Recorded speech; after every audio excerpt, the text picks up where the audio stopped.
Who says there's no passion in clay shooting? Andy has had a roller coaster ride around the Kent NFU Interbranch competition at Willow Farm Playground. The dream team consists of some old friends, Andy's cousin Gary and of course Mr. Crow. These boys can shoot, but it's not about individuals today, it's a team effort, and as they say, there's no I in pigeon. I've been shooting this since I was about 14. I'm now getting on a bit, so I've been shooting it a few years. Good venue down here as well. Work it, baby. These days, Andy's pigeon shooting exploits means he doesn't go unnoticed. Once the selfies are out of the way, it's competition time. The round is challenging and there's plenty of constructive advice flying around. Then Crow gets some stick from the sidelines and is challenged to hit this pair of going away birds with one shot.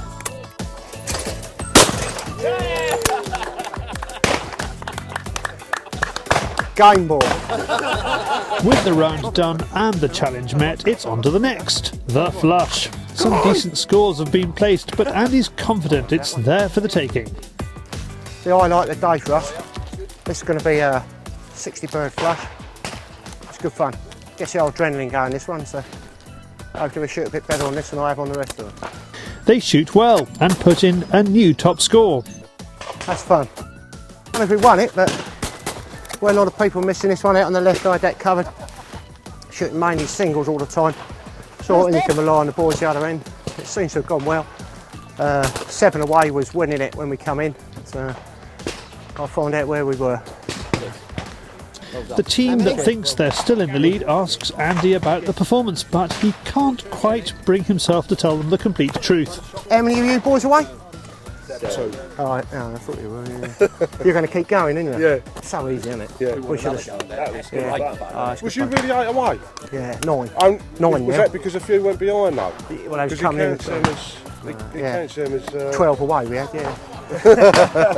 That means they won. As Andy mentions, he loves the team flushes or flurries and finds himself invited to another one, this time at EJ Churchill. This is of course a much bigger event and gives shooters the chance to shoot parts of the estate where normally you'd expect to shoot game during the season.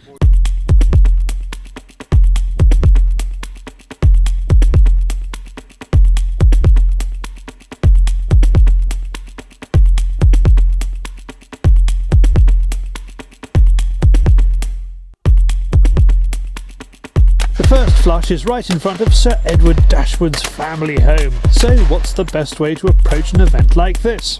A good flurry team will select their targets that they're going to shoot before they go into the stand, often have a person to the left and a person to the right, depending whether left and right handed, to take advantage of being able to turn further round, and also probably a mopper up, somebody who will not fire off so many cartridges, will just look for the odd ones that get away, and that will often result in a top score. Thank you very much. Andy is a guest of his friend Richard. The teams help each other out.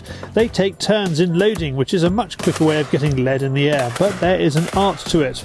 The art of loading is really, if you're a loader, you're a loader, and you're concentrating on getting the cartridges into the gun for the client as quickly as possible. If you're instructing in the field, you're actually looking where the person is shooting, and it becomes slightly more slower on the loading side.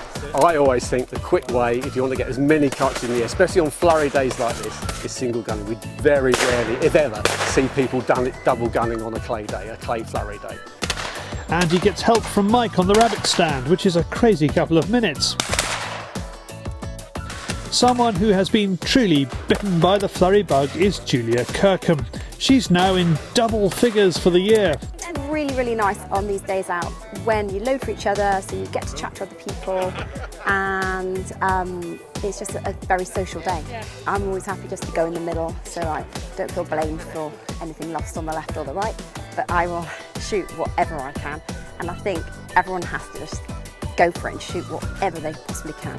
Andy has been using a range of different game bore cartridges over the past month. White gold, black gold, dark storm and the Evo. This morning he's on the black gold, but later he's joining the guys from Jack Pike who are shooting around with Taylor Hedgecock and Brodie Willard.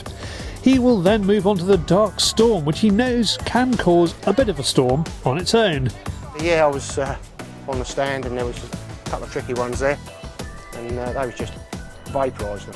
And I kept catching out, calling the eye, people coming in behind, picking up the empties, wanting to know what they were, and they come up to me afterwards and asked me what they were, and yeah, they was impressed with the cartridge as well as I was. They finish as they start with some fast action shooting, and back at Willow Farm the results are in. Team Crow has come second, and we are pleased to report that the winners take success in their stride, gracious and respectful of their fellow competitors.